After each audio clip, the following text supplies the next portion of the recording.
walk around in those hills and get lost. See if I can find my way back. Now, I've had the feeling of being watched before and heard something. Oh, there's a halibut right there. Whoa, big one.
That'll take a while.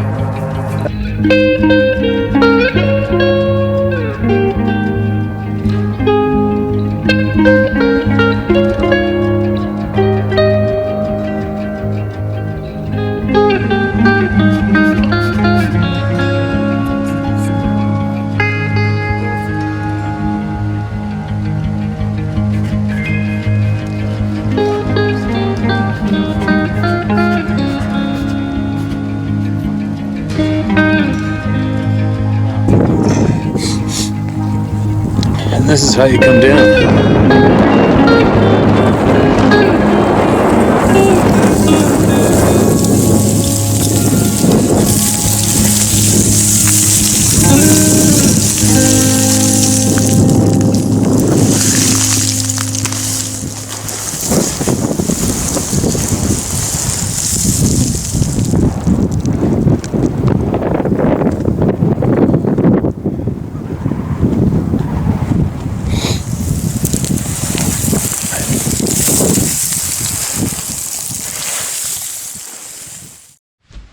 Boxing Day.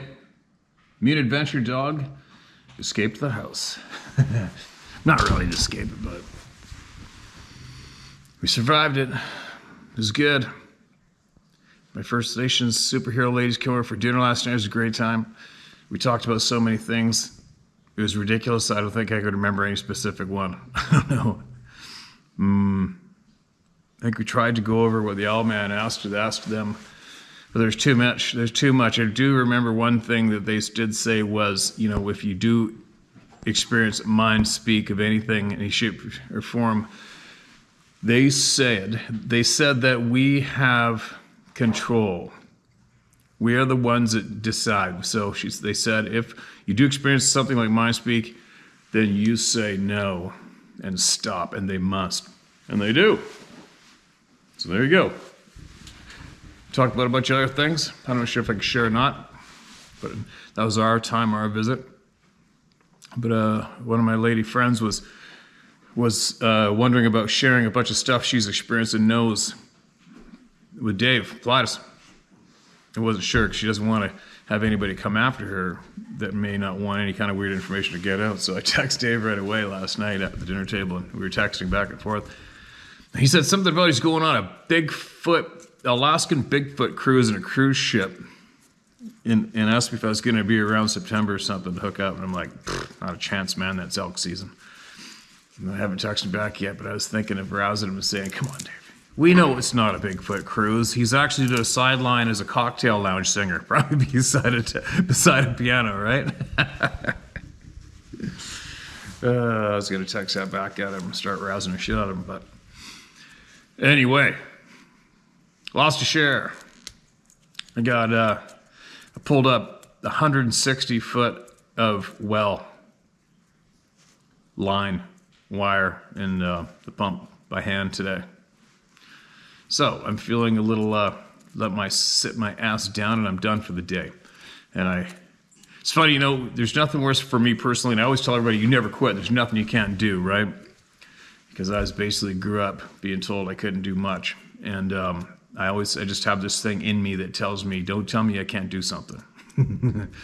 Don't tell me I can't do something. It's the worst thing you can do. And I had a friend of mine who is a professional when it comes to water. He took care of basically a Greater Victoria water board. He's a very professional when it comes to water systems, the whole nine yards, large systems. So residential's nothing. And he was telling me, he goes, oh, you can't do it yourself. I'm like, what? Love the guy. He's a great guy, but he's like, you can't do it yourself. No, why not? No, you need a high ab truck, you need this and that. You won't be able to get the part anyways, and I don't know how much it's going to cost. Probably about between 7,500 and 10 grand. I'm like, yeah, hold my beer. So anyway, sure enough, and I was texting him today. I don't think he was overly excited to hear that I pulled that sucker out myself, and he also told me I would have a tough time finding a pump. They probably won't sell me one. Well, it took me about 2 hours, and now I have my new pump. So there you go. I did it myself. And so far, it cost me $600. So there. I know this isn't alcohol, this is water. I sweat my ass off today, but I got it done. Never tell somebody they can't do something, ever. Never. And if somebody tells you can't do something, never believe them, ever. I don't give a shit what it is. Never allow anyone to tell you can't do something. Now, did you guys see that video I just posted up earlier today? It's a weird one. I had one of my external drives, which I have dozens, because I've been filming nonstop for over 20 years, right? And I screwed right up, and I put my feet up while I was waiting for something to render on my program. I rested my feet right on top of a drive and grinded it and killed it. Did something to it. Anyway, dropped some other ones. I got this one recovered, and I was going through the files today after I got my stuff down.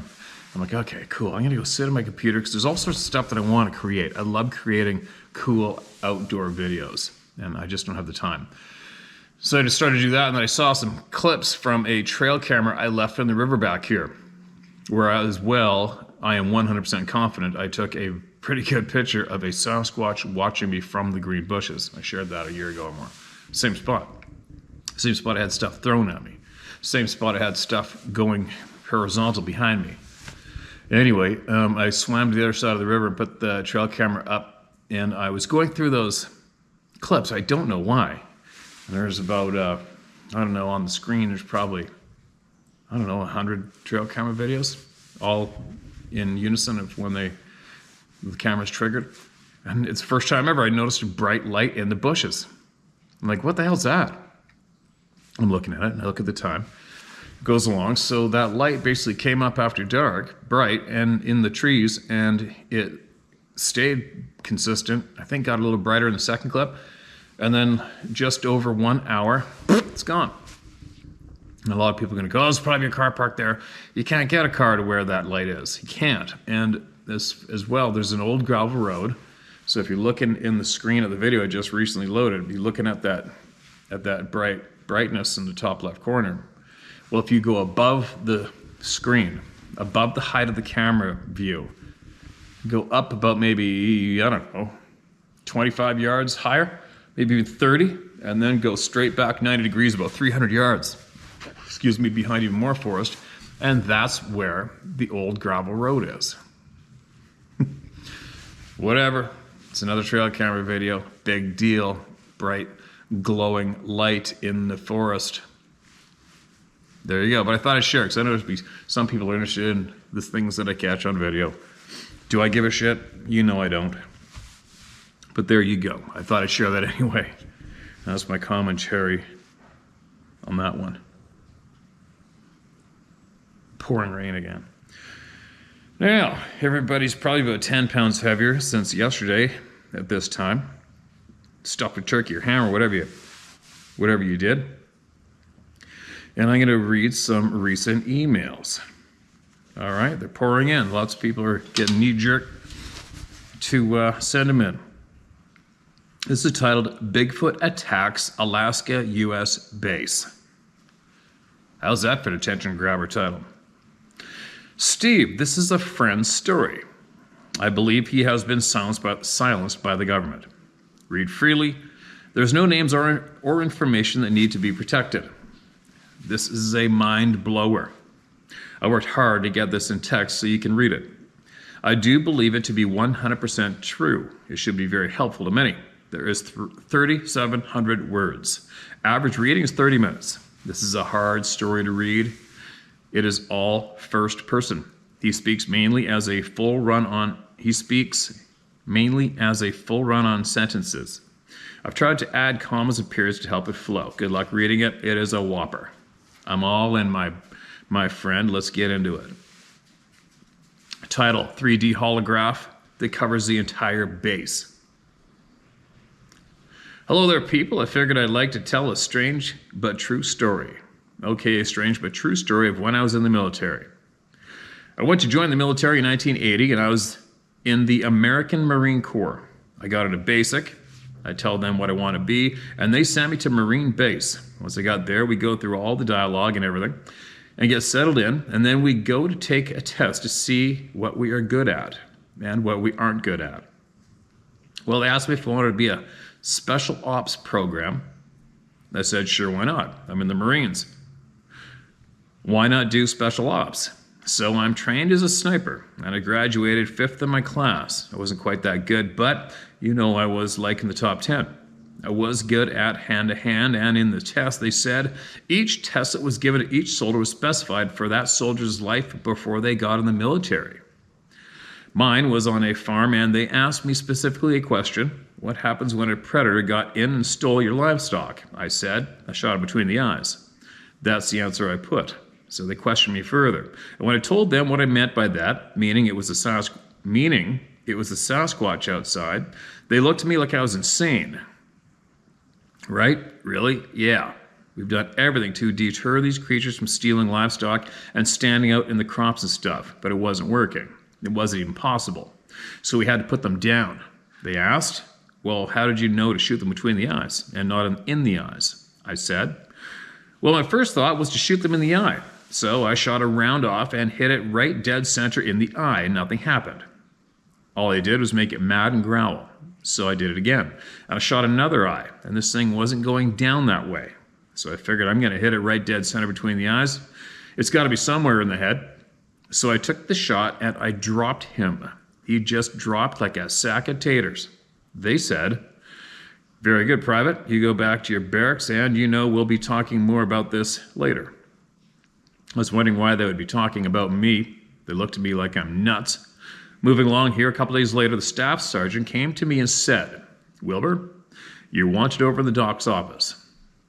When I walked in there, I thought I was going in for a physical or something, but instead there was a general standing there with a couple other officials that I've never seen before. They were civilian, but they were military officials. The general said, son, would you like to go to a special base? I see you put down I see you put down here, you're in for 5 years. I said, yeah, why not? He said, at 0400 hours, I want you on that DC-10 out there. Yes, sir, I said. Where am I going? That's a need-to-know basis. What am I going to be doing? That's a need-to-know basis. So me and 40 other privates get on the DC-10 the next morning with all our gear. We go from that base to undisclosed location, which I can tell you now is dubbed the Alaskan Triangle. So we get there, we're flying over top of all these trees and stuff. We're 500 miles in the middle of nowhere. I mean, there's no villages, nothing around us, and we are in the Huey, which is a big helicopter. We'd switched from the DC-10 to a couple of Hueys because we couldn't land the DC-10. The runway wasn't big enough. We transferred planes at a different base. When we came up to the Alaskan base, we were getting the radio in, and I asked, where the hell are you landing? The pilot said, right here. I said, dude, there's trees there. We're on top of the trees. You can't land there. You're going to kill us. You're nuts. So I put my feet on the stabilizers. I grabbed the stick and I grabbed the throttle and I said, man, I'm taking over. Right then I hear click, click, click. The MPs had guns at my head. Private, get back there. I was trained to fly a Huey as part of my training being a Marine. No, we're landing right here. We're about 600 feet over the treetop, over the canopy, and we started going down, down, down. And here comes the treetops, and I mumbled, okay, this guy's gonna kill us. And all of a sudden we go through like what's a holograph. Now back in 1980, we didn't have technology for 3D holographs. We still don't have that. When we got down below the 3D holograph, it covered the entire base, in which you can see the entire base. At one end of the base is this pyramid with a glowing blue light that emanated from it. Being a good private, I said, sir, what is all this stuff here? He said, it's all need-to-know basis. Okay, I was a mouthy as hell private. So anyway, we get debriefed. You know you are in one of the most top-secret bases known to the military officially. And even today, officially the base does not exist. This is why they never declassified the base, because they never classified it. How can you classify something that doesn't exist? So, we're in a top-secret military installation. Have no idea where we landed. I know it was not a regular base. They have these weird-looking ships. They had this big black triangle ship that was just floating there. It was huge, you know, and around the entire perimeter of the base was this 40-foot high fence made of some kind of material I've never seen before. No one ever has, and it was strange. So, of course, no one's going to answer my questions of what this stuff was. So we go. We go to our bunks, we unpack, we come back to get debriefing. You guys are all here as a security detail. You are to guard the base from the enemy. We weren't even at war with anybody, not in Alaska. Okay, so we're walking the perimeters where we watch these big boulders hitting and being thrown at the fence. It's like something or someone was testing the strength of the fence. Every time the fence was hit, it was like it gave off a little electronic zap, like it was electrified or something. It was definitely different. So after a month, it takes a good couple hours to walk the span of the perimeter for everything's secure. We come back, we report secured. Now you got to walk the outside. Huh? Well, okay, that's part of my job. So we go out there. They give us these rifles that were not like no rifle I've ever seen. They made the M16s look like pea shooters. They were nothing that the civilian market has or the civilians even know about, because they were alien technology, and that's all I can say about that. So we watched the perimeter. I'm like, why the hell do we have this weird looking weapon? We're watching the perimeter. They keep throwing rocks. I've seen Sasquatch before, a 9-footer. They're pretty tall, pretty big. You know, these things were 16 to 24 feet, and that is no joke. These things were effing monstrous. That was the answer for the 40-foot fence. Apparently, years ago, these creatures attacked the base and literally ripped the humans apart and ate them. They've had a chase for human blood since. Since now we didn't know this, we were out there. While we're walking, we see these things flying, these creatures flying around with these big red eyes. One of the guys in my unit said, those are Mothmen. I said, Mothmen? So where the F are we? We get back from walking the outside of the perimeter and checking everything. We just see these creatures. They really don't do anything to us. You know, they just look as we look at them. It's all cool, you know, and especially now how big they were.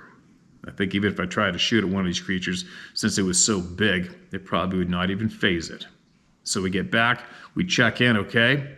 And I tell the captain, we've seen some crazy stuff out there. We've seen a Sasquatch out there. It's taller, twice as tall as I've ever seen. And we've seen these things flying around with these big red eyes. That one of the guys said was a Mothman, he said. Well, you weren't seeing things because that's what these creatures were. This is where everyone's confused at this point. They weren't aggressive towards us. They weren't aggressive towards us. Well, it was a daytime perimeter check. We don't find this out till later. They don't become aggressive until night. Anyways, we come back in and report everything is cool. Here's the biggest shock. These gray alien creatures are our precious people that we are guarding. Out walk these 4-foot gray alien creatures, quote, Asgar, end quote. Now, you've heard the name Asgar and many, many science fiction TV shows that have had that name. That's where they got the name from. How they got the name, I don't know. But I've always believed that all these sci-fi shows, there's 1% truth, and that's the 1% proof. And no, they don't have any beaming me up technology. They said that technology is way beyond their advancements. In fact, they say no race has it because they've been all over the universe. Well, I never paid much attention to these great creatures. I just accept after a while they were. You get used to them after a while. You know, they're just like people, but when they speak to you, their mouth doesn't move because they speak to you in telepathy. So we're trying to figure out what's going on here. We go back to the barracks. Actually, we go to the mess hall to get some chow, and one of the guys from my unit stood up and said, these guys are messing with us. These guys are effing with us, man. This shit isn't real. Those are people in costume, made up, and actors. Everyone thought for sure that it was just a military sense of humor. Well, we thought it was a sense of humor. We found out about midnight when these creatures started attacking and becoming aggressive on the gate that it wasn't a joke. That would explain all the 50 caliber machine guns lined up and down the fence. Those are where the weapons that we need all night, those are where the weapons that we need all night long to defend against these creatures. From trying to climb the fence and weasel the way to get us, to get their dinner. We're their dinner. And because we're their dinner, they did everything they could. Now we kept them pretty much at bay, so we thought. Then these Mothmen out of nowhere started flying overhead, dropping rocks and boulders and stuff on us. It was almost like we were fighting a strategic battle against a human being. These creatures are intelligent enough to do a strategic battle plan. It just was hard to explain.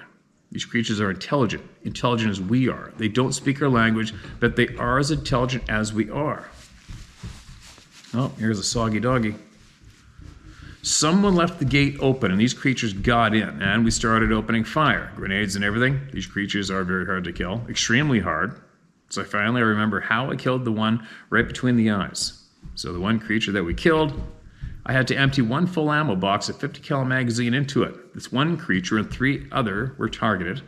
The 3 big ones, the 3 giant ones, the 24-footer, we got them down, and once you're down, all these other creatures started cannibalizing them and started cannibalizing the soldiers that were there.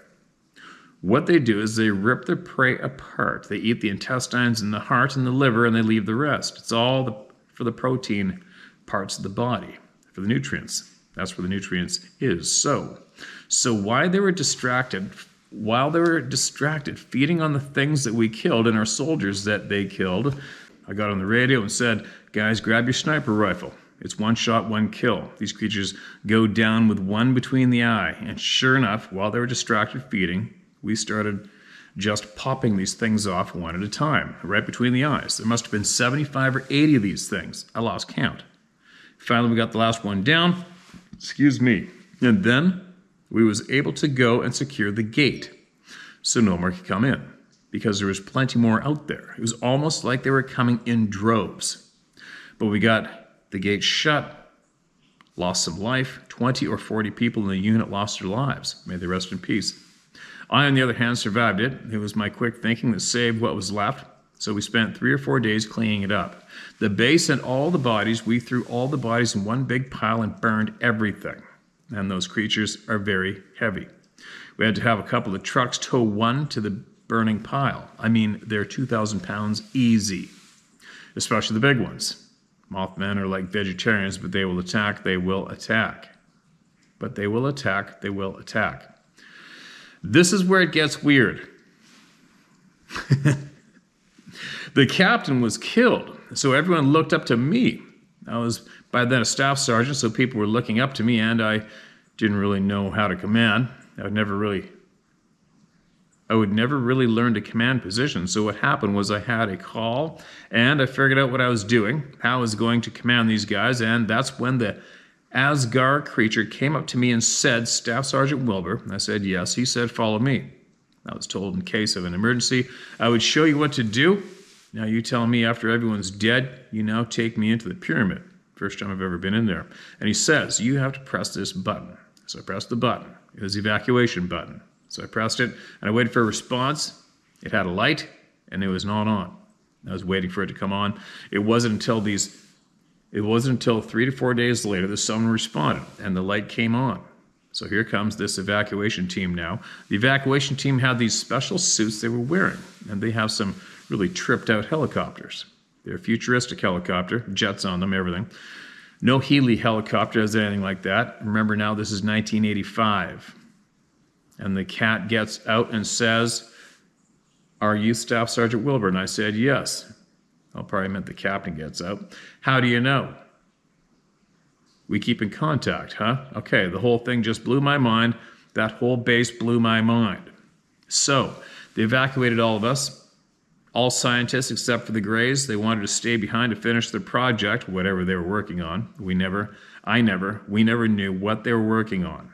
So we get in a helicopter, and they said, you have a meeting in Washington, D.C. You're supposed to fly, you and your unit, to Washington, D.C. And so, great, I finally get to meet Reagan in person. So we get there, it's about an 8-hour flight. Not anymore. It's only about 2.5 to 3 hours from Alaska to Washington, D.C. 2.5, 3 hours, those things, new choppers, they can move. They can move like the wind. So we get to Washington, D.C., and we land on the White House lawn. We go in, and we all enter the Oval Office.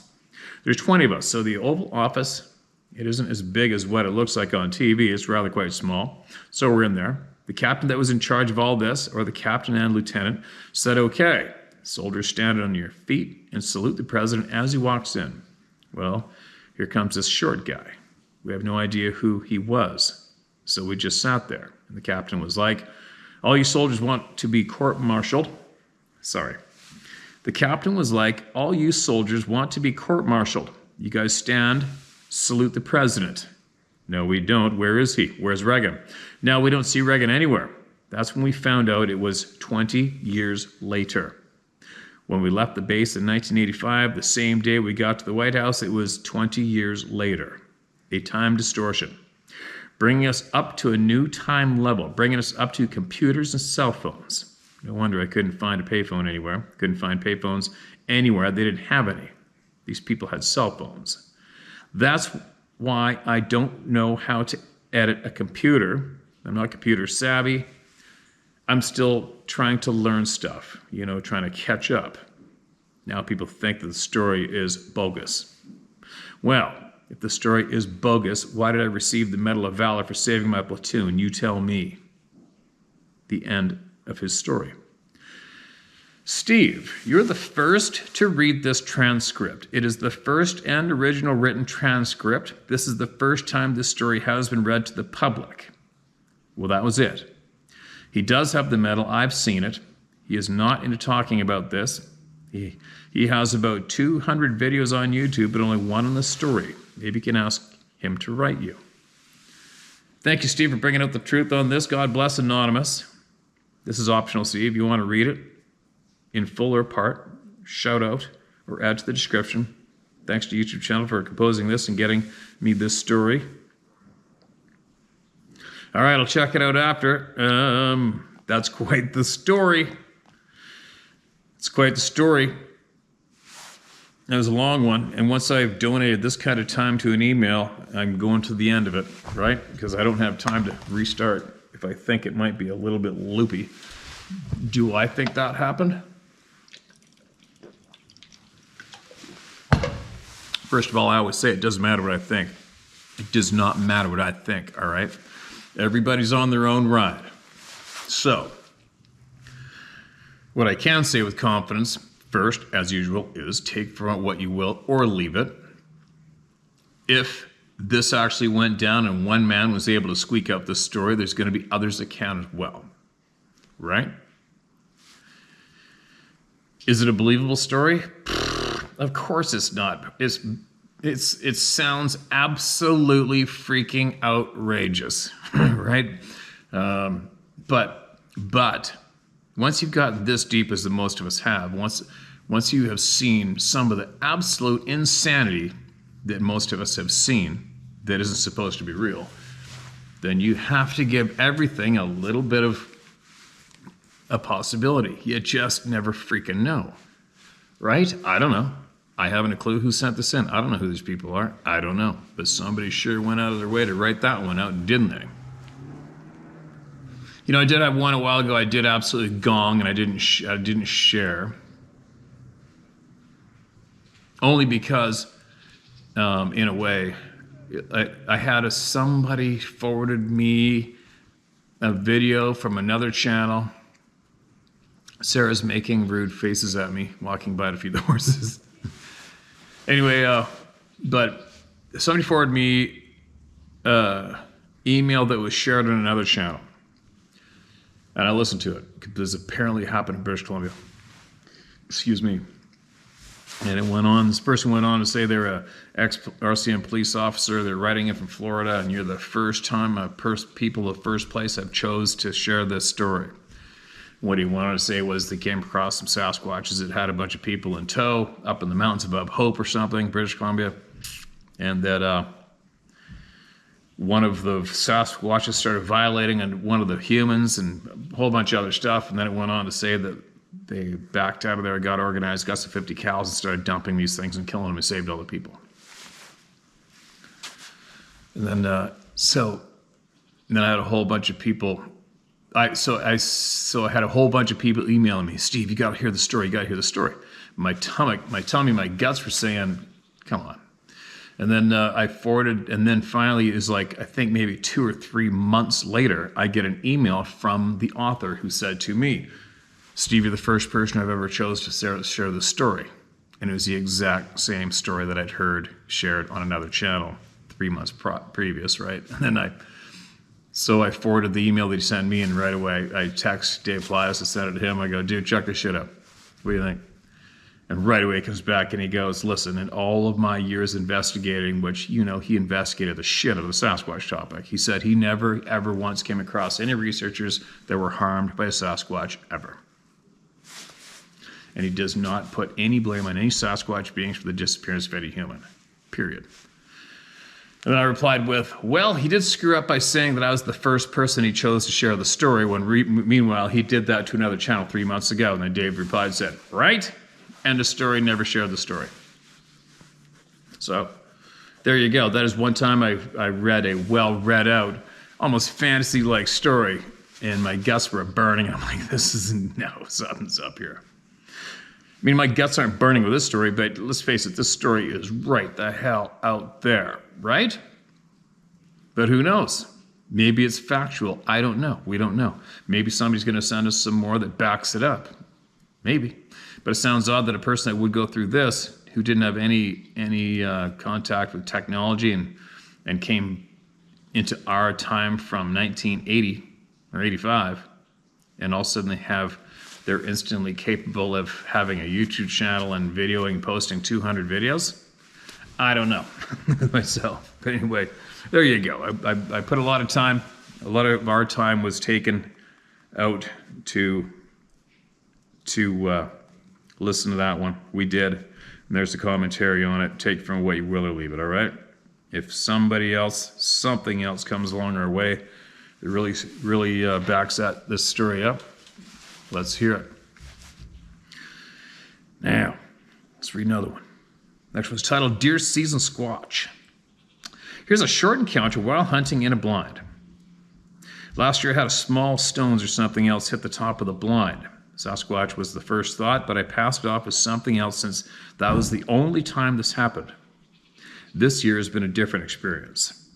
First was 2 whoops to my right, then about 20 minutes later a large tree fell on the hill in front of me.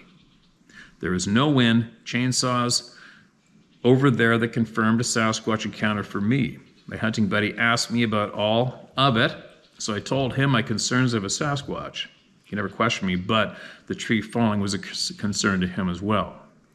The following week, things got a bit more interesting. I was an hour before dark and I heard a loud bird in the same area as the whoops the week before. 5 minutes later, I heard a loud, deep bark to my left. The birds and bark didn't sound normal. I asked my buddy if he heard them also, and he did. None of us could identify the bark. We've hunted together for over 30 years, and these events aren't normal. Since these events, I won't go to my blind so early and haven't heard anything by going in later. Here's my other thought about Sasquatch being in there, is that we no longer are seeing any sign of deer or on the 4 trail cams either. While bow hunting, I carry a .41 Magnum now. I don't want to draw my weapon on a Sasquatch in fear of that not being a good idea. That's my story for now, Central Ohio. Okay, man, there you go. The no deer thing's quite odd. I lived that no deer, one of my best spots, but then again, there was a wolf on every single frickin' trail I was on for I don't know how long. And then we took care of that problem, and then 3 years later, the deer back. So, keep us posted, man. Keep us posted. These are all recent too, by the way. Recently sent in to me. What do we got? Too strange not to share. All right. All right, Steve, sorry if this is long. Glenn Gunn is my name. Use it. I'm Albertan. Been around for 57 years all over Canada. We moved every 3 to 4 years due to the old man's work growing up. The last 35 years here in Alberta. A little background because it matters. I was in the transport industry for 30 years, dispatch and operations mostly. Trucks in Alberta and BC and the island. But going everywhere in the US and Canada. My best friend who led me to your channel, my best man, as I was his, friends for life. Now we live in the same house after life. I trust this man with my life. We're the 2 last remaining people on this planet that can outwork anyone and still search for the truth about everything. He trucked long haul for many years, been to practically every point in the US and Canada. I dispatched him for a few years back in the day. We were having coffee one morning when this topic came up. He explained to me that he had seen these beings twice. Once in Northern Ontario and once in Ypress, Alberta, W-Y-P-R-E-S-S, Alberta, just northwest of Calgary in the foothills. I perked up and mentioned the time I was an hour east of Meadow Lake, Saskatchewan, fishing with my ex-wife's grandfather, his brother, and a friend of theirs. 4 A-type guys sitting at a campfire right near the lake. We were secluded, no one there. Something was walking in a semicircle around us. Of course, a black bear was mentioned. It was left at that. I now know what it was. Flashlights on, nothing there. I have his, bracket, lifelong friend, bracket, permission to tell this last story. By the way, he can't wait to get a Club No Return hoodie, me as well, along with a couple of hats.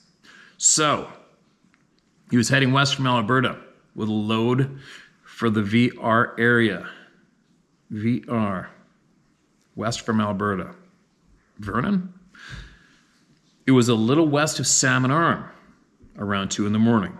Keep this in mind when I tell you, this guy has driven for 35 years, 0 accidents, the real deal. He explained to me that he was driving up on something huge. Believe me when I say I would not believe it if not from him. He said it was a man. 20 to 30 feet tall. His words, tall as a light post. He went on to explain that this fellow was a red-headed, bearded man. He made it clear that he was wearing what we would call, Lederhosen, like a German with suspenders, Oktoberfest. I was dumbfounded. First reaction and questions, were you tired? No. Was it a tall figure erected for a theme park? No. Then he told me his sixth sense. Told him not to look at this being as he drove by it. He couldn't even look at his mirrors. Back at it. Steve, when I was told this truth, I was dumbfounded. I believe him because it's true. Can't wait for the new garb. You have two very A-type guys that appreciate what you do. I'm not religious, but I hope you and yours have an incredible holiday. P.S. I want Ruby's first puppy. Take care, Glenn. Okay, man. There's another one, dude. There's another one that makes everybody go, what? Seems to be the theme of today's shares, doesn't it? Who knows? I don't know. I wasn't there. But I'll tell you what. All right, well, somebody near there has seen the same thing. They're probably, let's just say people are seeing this, what they described.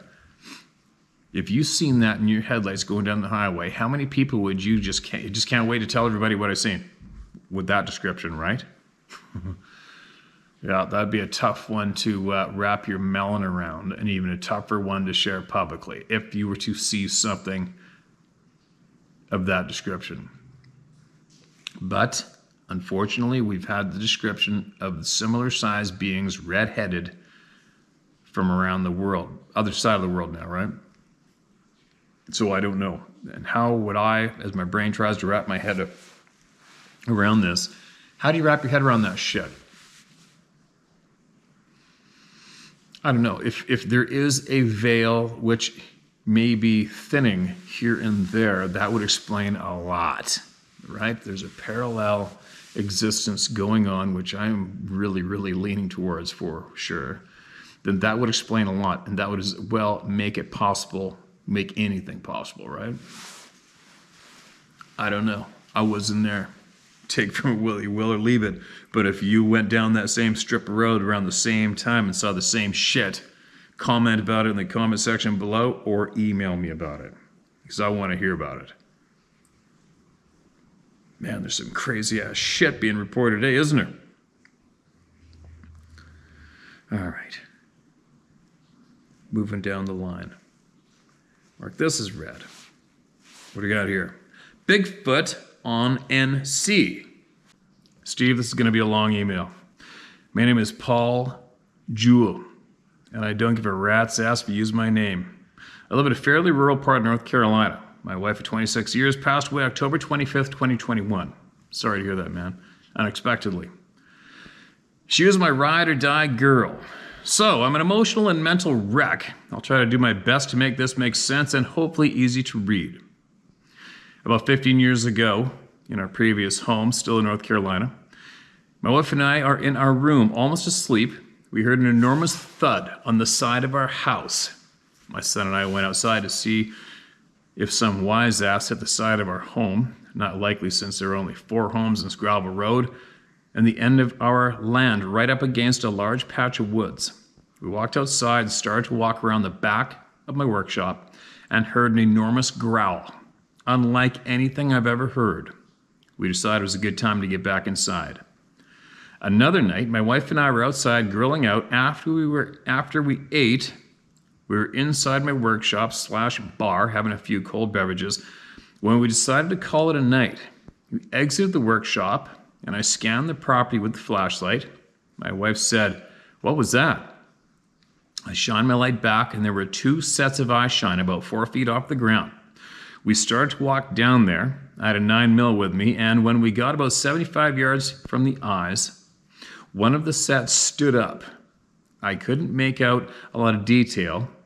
I couldn't make a lot of detail out, except the eyes went around went from around 4 feet to around 7 feet. I stepped in front of my wife and I told her to go to the house, but don't run. I walked backwards to make sure it didn't come at us. It did not. It stayed there. We had 3 miniature dash hounds. One right there. Sorry, you guys. We had 3 miniature dash hounds one night there. Were raising hell.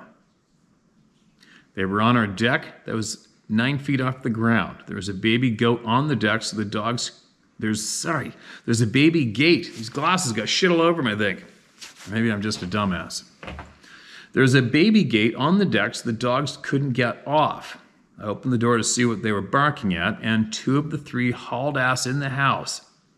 I couldn't find the third one. I made sure the gate was closed. It was. So my son and I got 2 flashlights and went looking for him. We thought maybe he jumped the gate and went down the stairs. We found him in our backyard near the woods, dead. No bite marks, no signs of another dog attacking him, but dead nonetheless. That sucks.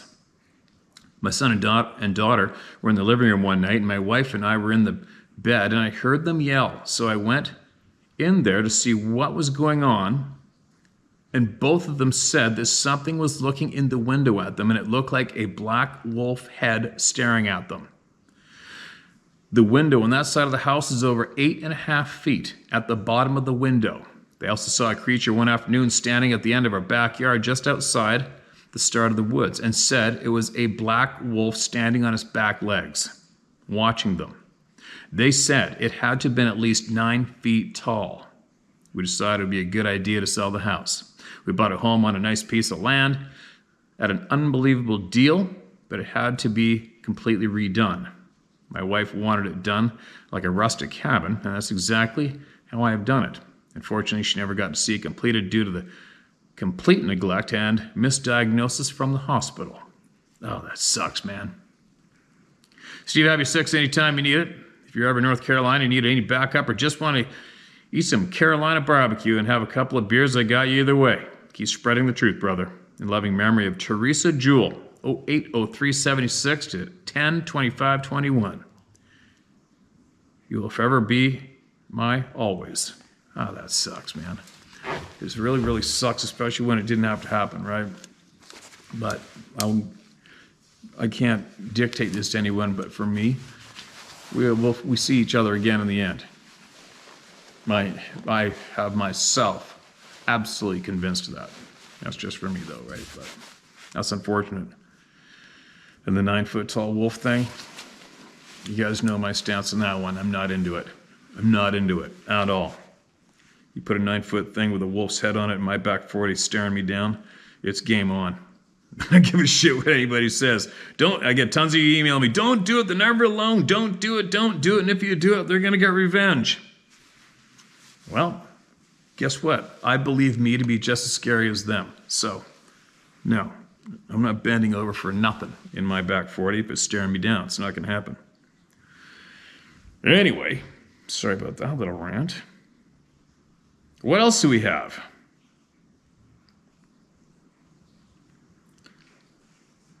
Uh-oh, here we go. It's the title, Shit-Eating Government. Uh-oh. Hi, Steve. I love your channel. I've been following your channel for at least a year. Please bear with me. My grammar and punctuation is not the best. My name is Joe, and I'm 41 years old from a small town in southern Ontario called Hagersville. The Big Tire Fire. Anyways, I want to let you and all your viewers, especially from Canada, know that the government is coming to our homes and demanding our firearms. It has happened to me in the beginning of December. At 9 p.m. on a Monday night, I get a phone call when my wife answered the call. At 9 p.m. on a Monday night, I get a phone call. When my wife answered the call, dropped. 2 minutes later, there's a knock on the door. When I opened the door, there were 2 plainclothed officers from our county, badges drawn, asking in detail where my firearms were. They listed 90% of what I have in my arsenal. I was shocked. I am a licensed law-abiding citizen who practices gun safety and never had any problems with law enforcement. They were here for my so-called assault rifle and pistols. but I bought every single firearm legally in this country. I have never registered any weapon. I'd like to know how they knew what I had. They told me I haven't renewed my license, so they needed to take them. But the crazy thing is, I'm good until January 2023, and I sent renewal in 3 days before they showed up. Long story short, I'm not getting my AR nor my SKS back according to them, and possibly certain pistols. I thought we lived in a free country. At least that's what they tell us. I plan to move far north and live off the land. As far as I am concerned, they can kiss my ass. Thanks for putting up with me and listening to my rant. You're the man. Never stop searching for the truth. And any chance you can, stick it to the shit show we call the government. P.S. F. Trudeau. There you go, coming to you live from Communist Canada-stan. Right? What do we got to say about that? I don't know. I sold all my guns. Right? I sold all my guns. The biggest mistake you did right there was you let them take them. That's the shitty deal. You see, in the beginning, we formed a group of people called the government to work for us and make things better. And then all of a sudden something happened. They started dictating shit to us, telling us what we could or couldn't do, telling us where we could travel, we couldn't travel, telling us we could jam in our bodies, telling. And if you don't, they're going to send their goon squad for you, those filthy, sleazy pricks, not all of them, but there's a lot of them who are actually, they are not here to protect the people. They are only a tool to protect the government and to be used as a violent tool against good, honest, law-abiding people. And that's a fact, and that's what's going on. So, if I had any guns that the government thought that they needed and I couldn't have any more, well, I probably would have got rid of them a long time ago. Right? You don't give your guns up. If you're a law-abiding, good, law-abiding citizen, you're not a criminal. And the stooges, the absolute filthy, dirty, soulless skid bags who are willing to do the dirty work of criminals come to your house and demand you to give you your property, you tell them to go F himself. And you get all your neighbors there at the same time. You get everybody in your community to shout them down and boot them down the street.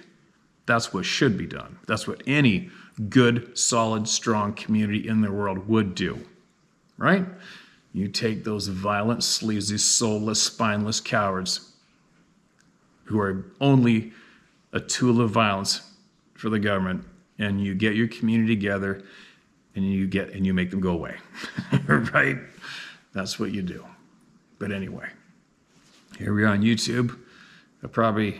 Who knows who's watching me right now, right? Just wait for me to say something that can knee-jerk the shitbags to come to my house. It's frustrating times. It's frustrating times, right? It's frustrating times. I can bite my lip right now on this channel. But anyway, yeah, I got nothing I got nothing to say about that right now except for anybody out there who willingly becomes the tool of a corrupt government to be used against the good people. I pray that you get what's coming to you, especially in my lifetime, because I want to see it, or even partake in it somehow. Got to stop the evil, man. We got to stop the corruption. The corruption around the globe right now is right out of control and in our faces, and nobody's doing shit that I can tell. There's a lot of people become aware. There's a lot of people pointing the finger. Look at this, look at this, look at this. Look what they did today. Look what they did today. 2 years later, look what they did today. 3 years later, look what they're doing today. Yeah, I get it. I got it the first time they pulled criminal acts. Anyway, possibly I should be shifting my energy and time toward finding the right people, possibly millions of people that need to band together and right the wrongs of the evil, right? Anyway, I'm babbling. It's been a long few days. Barbara needs more sleep. I gotta bite my lip. So, on that word, that was quite the variety of shares, wasn't it? Some were right the frickin' hell out there, right? But who knows? I don't know. Who knows? There's so much crazy shit going on. I don't know. Will we know? As long as we don't quit, we will know. As long as we don't quit. As long as we do not quit speaking the truth, we will know. I think we're finding out a lot of shit as it is, right? We've come a long way. But as long as we don't stop, don't quit, keep talking, keep sharing the voices, right? Keep making the people priority and number one. You make the voice of the people the only voice to be heard. You kick the paid off mainstream media to the curb. Don't give it 10 seconds of time. And if everybody did that, it would be absolutely gone. The government would not be able to benefit from it. The government would not be able to control the amount of people that they control today. All you have to do is kill their tools. And their tool is the bought and paid for mainstream news and the public education system. Anyway, I gotta bite my lip. I'm really starting to go on a rant, aren't I? This is Rumble Channel shit, right?